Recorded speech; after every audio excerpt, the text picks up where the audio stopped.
नमस्ते। चिकित्सा और ई स्वास्थ्य कार्यक्रम में आप लोग के फिर से स्वागत करते हैं जा। हर सप्ताह जैसे कि जाने रजा हमने एगो विषय के संगे आप लोग के आगे आयला जा और ई स्वास्थ्य मंत्रालय के सहयोग से ई कार्यक्रम जोन बातें आप लोग तक पहुँचावल जाला।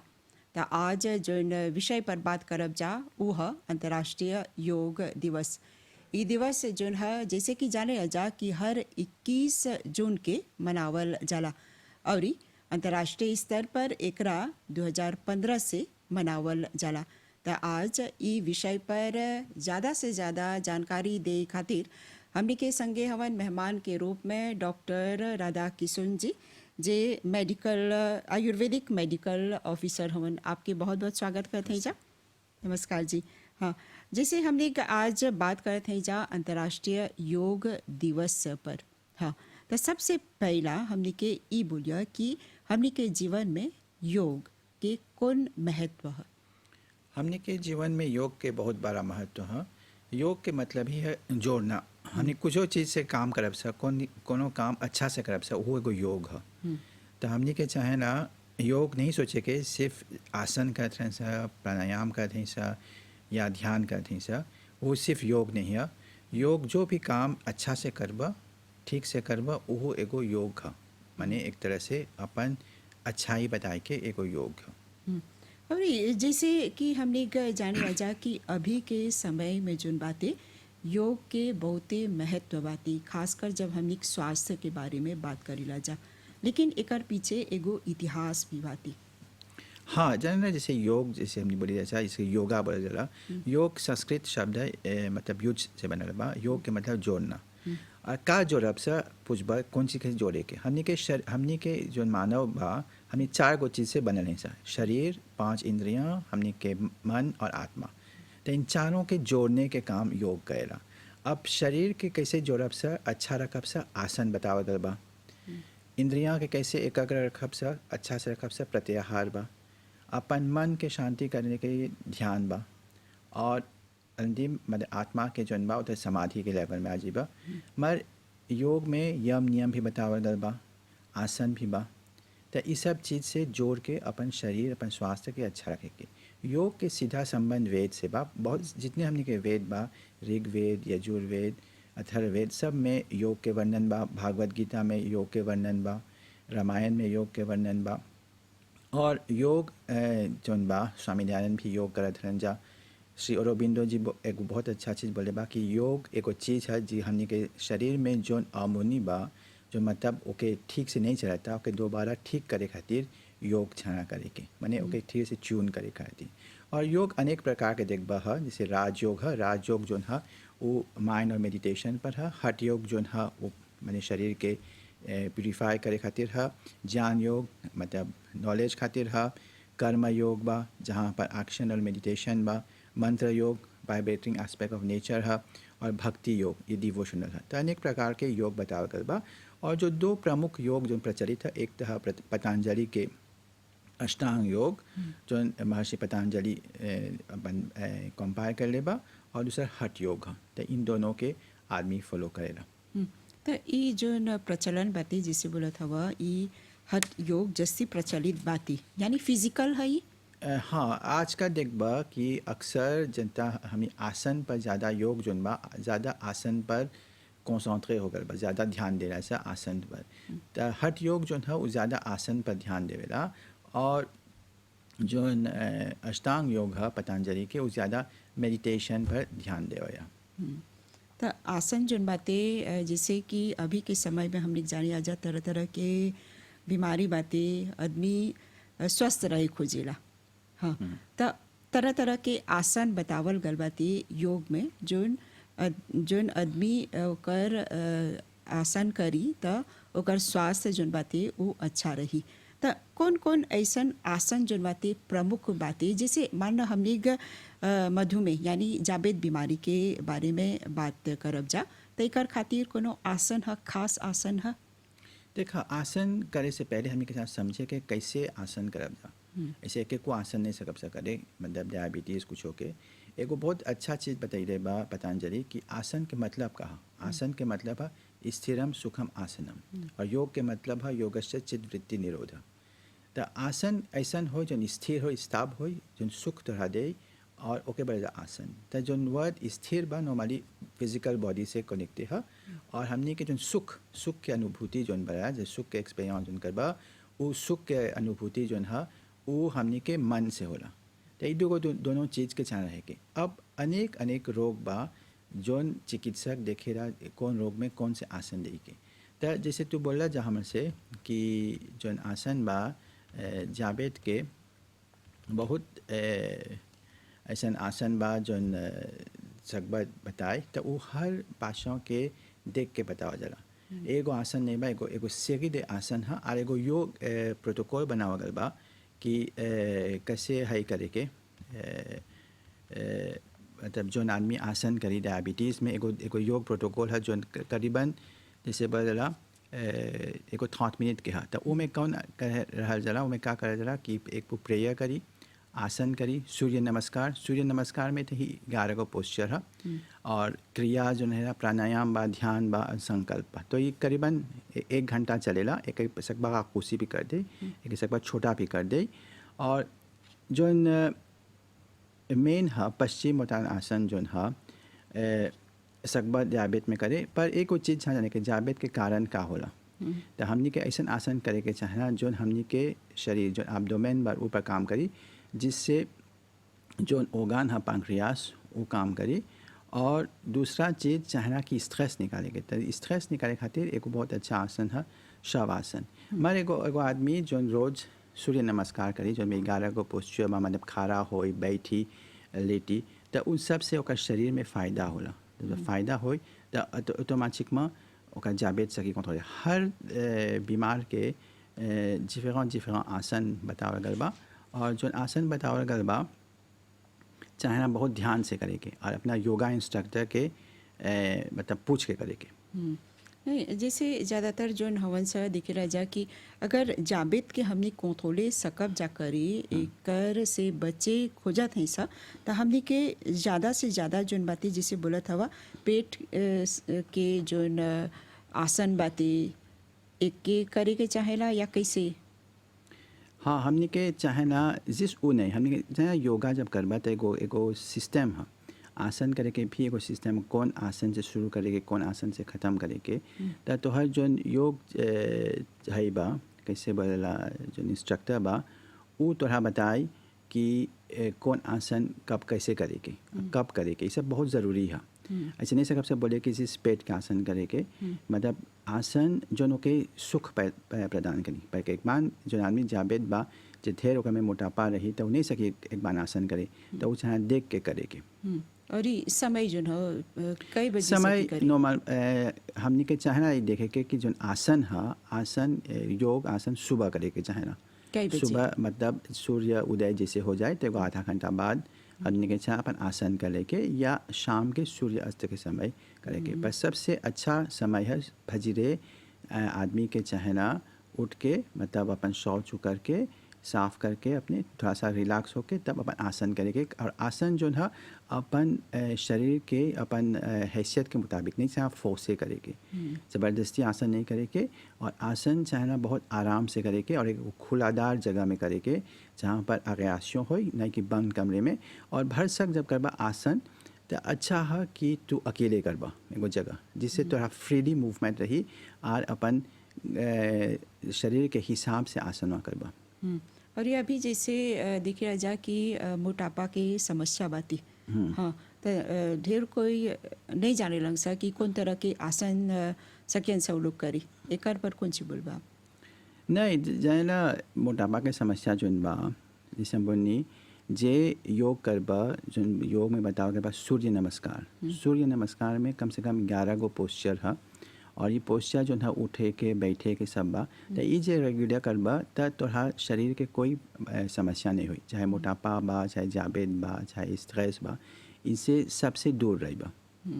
तो सबसे चीज़ बस सिंपल आसान चीज़ बताओ के बस सूर्य नमस्कार जो एक राउंड में करीबन 3 मिनट में एक राउंड हो जाला, माने 11 पोस्चर बा कम्प्लीट हो जाला। तो एगो आदमी 3 राउंड करी सुबह सूर्य नमस्कार, एक तो खुलेदार जगह में ओके सूर्य भी मिलता जिससे ओकर शरीर में विटामिन डी की भी पैदा होई और हड्डी भी बरियार होई और अच्छा ताज़ा हवा लेता तो ओके वही से ओकर मतलब काफ़ी योग के जो आसन बा वो कंप्लीट कर दी मैं। ऐसे तो ढेर आसन बातें तरह तरह के बीमारी के। हाँ, लेकिन अभी के समय में, वर्तमान समय में जहाँ हमने ई कोविड-19 महामारी के सामना करत हैं, जा दुनिया भर में एकर कहर जोन बाती मचल बाती, एकरा लेके कौन सी आप बोलबा कौन तरह से हमने योग सकब जा करी?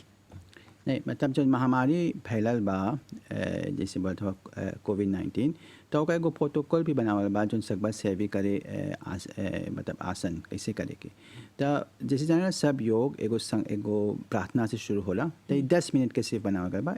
एगो करीबन 1 मिनट प्रार्थना के बा तब अपन थोड़ा सा जोन बजला कैसे बोला वार्मिंग अप जे बोला उमें अपन जोन गर्दन बा अपन जोन कंधा बा और अपन शरीर जोन बा ओके ढीला छा करे के और जोन आसन एक एक मिनट के बतावे के वैसे तारासन बा, अर्ध चक्रासन मतलब तारासन पाल्म ट्री पोस्चर, अर्ध चक्रासन जोन बा हाफ व्हील पोस्चर और जोन मतलब एगो हेयर पोस्चर और भुजंगासन कोबरा पोस्चर और पवन मुक्तासन और ओकर बाद अनुलोम विलोम करे के नाड़ी शोधन प्राणायाम ओकर बाद 2 मिनट के ध्यान करे के। तो ये करीबन 10 मिनट के एगो प्रोटोकॉल कैसे बनी सूर्य नमस्कार जो है 3 मिनट में हो जाला। तो ये एगो प्रोटोकॉल बनाया जिससे आदमी अपन स्वास्थ्य अपन शरीर के जो रोग क्षमता बा इम्यूनिटी बढ़ाए तो इसे करी और इससे मतलब जो भी इन्फेक्शन हो उससे दूर रही, ना कि सिर्फ कोविड-19 में कोई भी इन्फेक्शन से दूर रही। नहीं, जैसे अभी सब कोई बात करता कि ई कोविड के सामना करे खातिर जोन बातें हमनी के इम्यूनिटी सिस्टम के चाहेला बढ़ावे के, तो योग में एकर कोनो उपाय बात देखा कोविड में सबसे चीज़ बा काहे बा आदमी बता योग करे के हमने आजकल देखिए जाए कि कोविड के मामले में हमने सब स्ट्रेस में ही सब तो स्ट्रेस के दूर करे खातिर योग एक बहुत अच्छा चीज़ बताइए बात ध्यान मेडिटेशन। तो ध्यान जो है योग के अलग अंग नहीं है, वो साथ में चले अष्टांग योग में बताया गया और ध्यान जब योग करबे तो ध्यान चाहे करे के देख बा जैसे बनी प्रोटोकॉल में 1 मिनट या 2 मिनट के ध्यान बा। तो ई जो स्थिति चलता आजकल जो मैंने तनाव की स्थिति बा वो में जो हमने जैसे बोला मेडिटेशन करब जा ध्यान करब जा तो तनाव अपने आप कम हो जाए और तनाव जो चीज़ है वो हमनी के रोग क्षमता के घटावेला, हमनी के इम्यूनिटी के कमती करेला कमज़ोर करेला। तो जब ध्यान करब जा मेडिटेशन करब जा तो हमनी के इम्यूनिटी अपने आप बढ़ी, जिससे तनाव जब हट जाए तो शरीर अपने आप इम्यूनिटी बनाए लगी और शरीर ठीक हो जाए। तो आयुर्वेद में बोलल गल बाती इम्यूनिटी सिस्टम के बढ़ावे खातिर तरह तरह के जोन औषधि बाती ओकर इस्तेमाल चाहेला करे के। तो योग के संगे संगे योग के संगे संगे जैसे औषधि बा आंवला बा अश्वगंधा बा गुडुचि बा आंवला गिलोय बा यष्टि मधु बा इन सब के सब इस्तेमाल करे और इम्यूनिटी बढ़ाए खातिर हमने के देश में एगो बहुत बड़ा चीज़ बा हमने सब कोई जानी सब ब्रेड मुरुंग के भाजी ये बहुत बड़ा इम्यूनिटी बूस्टर है। तो ओके अगर एक हफ्ता में एक बार लेबा तो इम्यूनिटी अपने आप बढ़ जाए।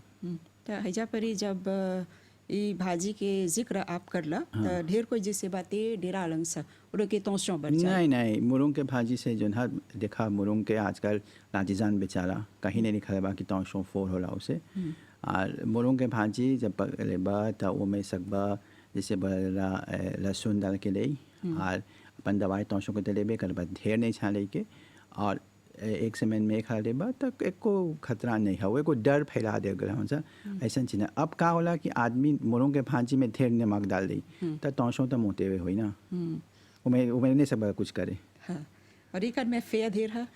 हाँ फेयर ढेर है पर इम्यूनिटी बूस्ट करे खास बच्चे के लिए। एक तो वो कीड़ा के नाशक है मतलब जो लेवेयर है ओके डिटोए कर देवेला, प्रोटीन बहुत है, कैल्शियम बहुत है और इसमें जितना चीज़ हमने के शरीर के चाहना सब मौजूद है और हमने के देश में ये प्रचुर मात्रा में मिलेला। तो एक से अच्छा इम्यूनिटी बूस्टर एक को नहीं बा। अभी सर्दी के मौसम में देखबा अब आंवला भी मॉरिशस में लोग रोपे लन जा, आंवला के पैदावार होला मतलब फसल होला तो आंवला भी बाज़ार में अब बिकेला। तो आंवला भी सकबा ले आंवला के मुरब्बा बना के आंवला के अचार डाल के आदमी से लेवेला, ये भी अच्छा बा। तो दो चीज़ हमने के देश में इम्यूनिटी करे के, और साथ साथ जैसे हम बोलनी योग के अगर सुबह आप सूर्य नमस्कार करबा वो में 11 को पोस्चर है तो वही काफ़ी है तो शरीर के मजबूत बनाएगी। और जब हैजा पर आंवला की बात करला तो एगो आदमी कई गो आंवला ले सकी, एगो दूगो नहीं देखा आंवला के जे मुरब्बा ले बा देपा आंवला कैसन जे थोड़ा जाबेत ने बा मुरब्बा में तो चीनी रहे ना तो वो में सकबा 2 या 3 आंवला ले जेका जाबेत नहीं बा। अब जेका जाबेत बा वो आंवला सुखा के कोई पाउडर करके सुबह 1 चम्मच आंवला पानी में ले, एक तो में प्रचुर मात्रा में विटामिन से है और जितना तो शरीर के मतलब जाबेत के भी बचावेला, तौशों के भी कंट्रोल करेला, जितना चीज़ बा सब के वो कंट्रोल करेला तो उससे बहुत फ़ायदा होला। और एगो समस्या बते जैसे पेट की समस्या, डाइजेशन की समस्या, हाँ ढेर कोई के ई समस्या होवेला, तो ऐसन में कौन सलाह आप देव और कौन तरह से वो आसन एगो आदमी सकी करे?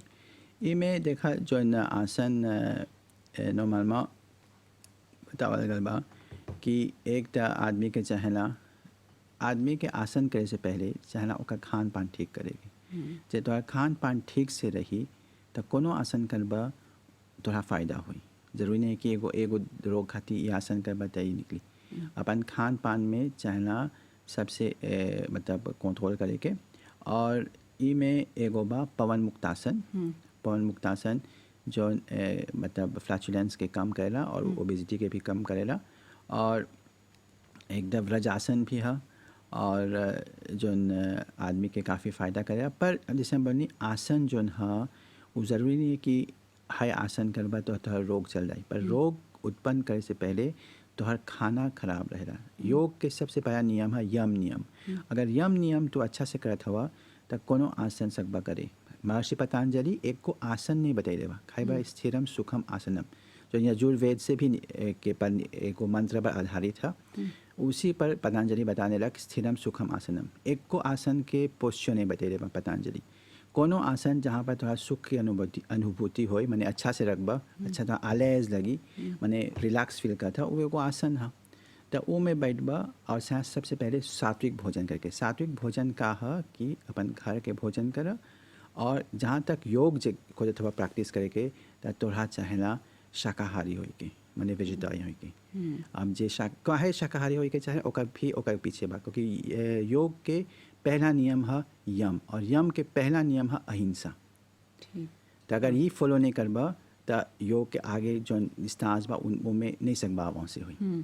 तो जब हमने ये अंतर्राष्ट्रीय योग दिवस के बारे में बात करते हैं, जा अभी देखी राजा अभी के समय में पश्चिम के देश में भी ये योग जोन बातें हौजा परी भी एकरा इस प्रयोग करल जाला। हाँ देख बा पश्चिम के देश में खास तौर आसन पर ज़्यादा ध्यान देवल जाला, क्योंकि वो हठ योग ज़्यादा है। और जो आसन वो लोग जैसे जो हमके शास्त्र में बतावा गया बा योग कैसे करे के ओके फॉलो नहीं करें जा, वो लोग सिर्फ जो पोस्चर बा वो फॉलो करें जा, और उससे उनके काफ़ी मतलब हद तक नुकसान भी होला। तो जो चीज़ पश्चिम लोग करत हन सा वो रियल योग नहीं है। योग जो महर्षि पतंजलि बताइले बा वही असली योग है। योग करे से पहले जहाँ यम नियम के पालन करेगी, यम नियम पालन नहीं करबा, अब तो हर यम नहीं कंट्रोल नहीं रही, मतलब योग करत जाके चोरी करत हवा, कोई के मारत हवा, कोई के वाणी में कोई से मतलब जोर से बजात हवा, मतलब कोई के कटु वचन करत हवा, तो ये सब तो हर मतलब मन के आघात करा। क्योंकि योग के जो मतलब ही है योगश्च चित्त वृत्ति निरोध, मतलब चित्त तो हर माइंड और वृत्ति माइंड के जितना भी फ्लक्चुएशन है ओसिलेशन है ओके निरोध ओके रोके के। तो माइंड हमने के माइंड सब हमने के पूरे शरीर के चलावेला, तो जे वही में गड़बड़ी हुई तो शरीर के सब अंग में गड़बड़ी हो जाला। तो योग के प्रमुख एम है माइंड के कंट्रोल करे के। तो जब तक माइंड के कंट्रोल नहीं करबा, जितना आसन करबा प्राणायाम करबा ओकर जो फल बा नहीं मिली। फल योग के फल प्राप्त करे खातिर यम नियम बहुत ज़रूरी बा, और सात्विक भोजन करे के, और देखा देखी में योग नहीं करे के। बहुत कोई देखेला कि ओकर जौन संगतिया बा ओकर मित्र बा जाके योग करते हो जाके करे, योग अवश्य नहीं चाह करे के। योग जब तोरा शरीर तोरा मन तोरा से अंदर से हो कि हमके चाहना अब योग के पद्धति पर चले के, तो अपने आप यम नियम तो फॉलो करबा और तब आसन करबा। तो देखबा जब यम नियम फॉलो करत हवा तो देखबा का होता कि तोरा आसन आसान से होला। अब काहे कोई के रात भर ठीक से नहीं सुतल बा, चिंता में बा, अब जाके योग सुबह करता तो बहुत सारे आसन नहीं सही करे। तो जब आसन नहीं सही करे तो वो आर ओके स्ट्रेस हो जाए कि हम नहीं सकते हैं करे, हम बीमार हो गए हैं। तो बात वो नहीं बा, ओकर बात ये बा कि वो जो चीज़ बता होगा योग के बेसिक मतलब एलिमेंटे चीज़ वो नहीं करता। कौन चीज़ खाएगे, कौन चीज़ पिएगे, कब सुतेगे, कैसे रहेगे, अपन पर्सनल हाइजीन, सोशल जो हो बा डिसिप्लिन, इंटरनल डिसिप्लिन मेंटेन करता कि नहीं। योग एक पूरा जीवन के पद्धति है, किस तरह से हमके जिए के सिखावेला। तो ओके अगर हमने सीख लेब सा शुरू यम नियम से सोशल डिसिप्लिन, तब इंटरनल डिसिप्लिन, जब ये दो को हमने कर लेब सा तो ऑटोमेटिक में कोनो आसन कोनो चाहे करबा, चाहे अपन शीर्षासन का था, शवासन का था, चाहे मयूर आसन का था, कोई भी आसन बहुत आसानी से हो जाला। और प्राणायाम जे करबा तो तोहर शरीर हमेशा शरीर में पॉजिटिवनेस आवेला। स्वामी दयानंद ने कुछ चीज़ बोले रहा कि प्राणायाम एगो ऐसा चीज़ है जैसे कि हमनी के है रहे ना चूल्हा रहेला, जब चूल्हा में जौन चीज़ डलबा जितना इम्प्योरिटी रहेला वो निकाल देला। तो प्राणायाम शरीर के जितना इम्प्योरिटीज़ रहेला ओके बाहर निकाल देला। जो फर्नेस है सोना के जितना इम्प्योरिटीज़ फर्नेस में डाली राजा सोना निकाल के साफ़ हो जाला। तो उसी से प्राणायाम कर बता तो शरीर के जितना इम्प्योरिटी बा वो सब बाहर निकल जाए और शरीर स्वस्थ रही और इम्यूनिटी बढ़ी। तो एगो आदमी एगो प्राणायाम कितना मिनट लिख सकी करी? वो एगो पूरा प्रोटोकॉल बनावा गया बा कि कितना मिनट करे के देपा तो हर एम कौन सी बा। तो नॉर्मल में जो प्राणायाम है आदमी के हमने बोली जैसा 3 से शुरुआत करे के कम से कम 3 मिनट से 5 मिनट से शुरू करके तो धीरे धीरे उमें बढ़ल जाला, उमें फोर्स से निकल जाला। जितना तुम्हारे शरीर के कैपेसिटी होई ओकर हिसाब से जहाँ करे के। योग एक ऐसा चीज़ है कि आदमी के शरीर के फोर्स से नहीं करेला, बहुत आराम से चीज़ करे जाला। और हमनी के जब योग करबा कोई भी आसन करबा तो हर शरीर के दूसर अंग के दुख नहीं देवेला। योग करे से दुख नहीं होला, सुख प्रदान होला। तो ये ज़रूरी नहीं है कि स्कूल में या लड़का लोग के छोटा से योग की शिक्षा चाहिए नहीं योगा हाँ पर जाने ला योग आसन जो है नॉर्मल में 6 से 8 साल से बच्चे के नहीं शुरू करिए करे के। और जो प्राणायाम है बोला जाला 12 साल से करे के, क्योंकि हमने के शरीर एकदम ठीक से बन जाए। प्राणायाम जो है बहुत कोई लोग सोचा कि ब्रीदिंग टेक्निक है, वो ब्रीदिंग टेक्निक नहीं है। ओकर जो फिलोसॉफी और जो मेडिकल एस्पेक्ट वो जैसे गहरा को दूसरा सिस्टम चीज़ है। वो सिर्फ श्वास नहीं रही के मतलब रेस्पिरेशन के टेक्निक नहीं है, एक दूसरा लॉन्ग में एक दूसरा प्लेन में वो काम करेला। और बच्चा के जहाँ करे क्योंकि ये देखा गया बा कि जो स्कूल में जहाँ पर बच्चा लोग ध्यान से शुरू करें सा हल्का आसन करें सा, जैसे सूर्य नमस्कार में 11 गो पोस्चर बा, 3 मिनट एगो बच्चा करी, 2 मिनट ध्यान करी तो वो लोग के कंसंट्रेशन जो है वो लोग के जो कंसंट्रेशन है मतलब ध्यान करे के कक्षा में वो ज़्यादा अच्छा हो जाला। और एक चीज़ और देखा गया जो लड़का योग करेला, ध्यान करेला, प्राणायाम करेला, वो बच्चा चुलचुल नहीं होला, मतलब हाँ स्थिर रहेला कक्षा में। मतलब पाठशाला में वो जाके इधर उधर माने जो जितना बिहेवियरल प्रॉब्लम्स आज हमने देखी जाए स्कूल में वो सब नहीं हुई। तो ये बहुत ज़रूरी है कि योग जो है स्कूल में मतलब एक रूप में योग बा अभी स्कूल में, तो धीरे धीरे वो आए। और बहुत ऐसा अभिभावक जो बा पावा लोग बा वो अपन बच्चा के योग कक्षा में डालेला। और जो बच्चा योग कक्षा में जाने से स्वीप करने से 1 हफ्ता 2 हफ्ता मतलब 1 दिन 2 दिन 1 हफ्ता में तो देखबा वो लड़कन अपन पढ़ाई में ज़्यादा फोकस रहने से कॉन्संट्रेट रहने से। तो इसीलिए बोला गया बा हमके सब शास्त्र में कि जो ब्रह्मचर्य है जब एजुजियाँ रही बा जब स्कूल जब प्रीमियर सेकेंडरी टर्शियर और योग करबा तो अपन लेक्चर में फोकस करबा। योग हमने के फोकस बतावेला कैसे फोकस करे के। आज का देखबा हमने सबको एक चीज़ पोता भी सेवी करते हैं लैपटॉप जैसी सेवी होता, स्मार्टफोन, तो हमने के आँख फाची गई होला, आँख बहुत फाची गई होला। तो ये में योग बतावेला त्राटक करे के, जैसे आँख के इस त्राटक से हमने के आँख के जो है जितना कैसे बोला स्ट्रेस जो है वो दूर हो जाला। तो बस त्राटक करबा तो आँख जो है लामे होला, जब लामे होला तो जितना आँख के स्ट्रेस है वो सब निकल जाला। तो आखिर में आप कोनो खास ऐसा ज़रूरी बात बोली खोजबा या ऐसा संदेश देवे खोजबा ये अंतर्राष्ट्रीय योग दिवस के अवसर पर। अंतर्राष्ट्रीय योग दिवस के अवसर पर जैसे जाने ना जो टेम्बा be at home be with yoga, तो हम यही सबके सलाह देव कि अपन योग जो शिक्षक बा योग एक हमेशा योग जो है गुरु से सीखल जाला, ना कि हाई में इंटरनेट में हाई में देख के योग नहीं सीखल जाला। एगो गुरु से जब योग सीख लेबा तो जन तोहरा बताए और जन तोहर शरीर सखत करे वो योग छा करे के। और सबसे आसान है हमने के देश में सूर्य 12 महीना रहेला और देवो सकप से जाके योग करे तो सूर्य नमस्कार जो है ओके 5 में छा डाले के सभी के, इससे रोग के मतलब शरीर के जो है रोग से बचन से और शरीर भी स्वस्थ रही। ठीक, बहुत बहुत धन्यवाद। धन्यवाद।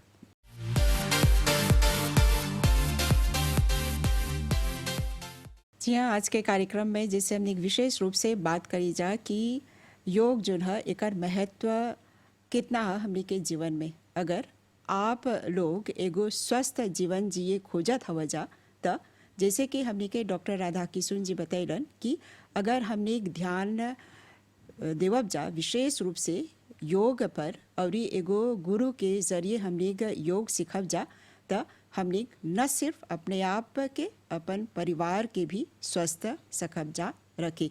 तो यही उम्मीद करत है जा कि जौन जौन जानकारी देवल गल उस सब से आप लोग के लाभ हुई। तो ये अंतर्राष्ट्रीय योग दिवस के अवसर पर सब कोई के हमने MBC की तरफ से यही बोलब जा कि ई अवसर जोन बातें आप लोग के जीवन में सफलता आनी और आप लोग एक पर विशेष रूप से ध्यान देव जा। तो चिकित्सा और स्वास्थ्य कार्यक्रम के ई करी के हईजे पर विराम देवब जा और एगो प्रोग्राम के संगे आप लोग से भेंट करब जा। अभी खातिर हमनी के और हमनी के पूरा टीम के आज्ञा देव जा। नमस्ते।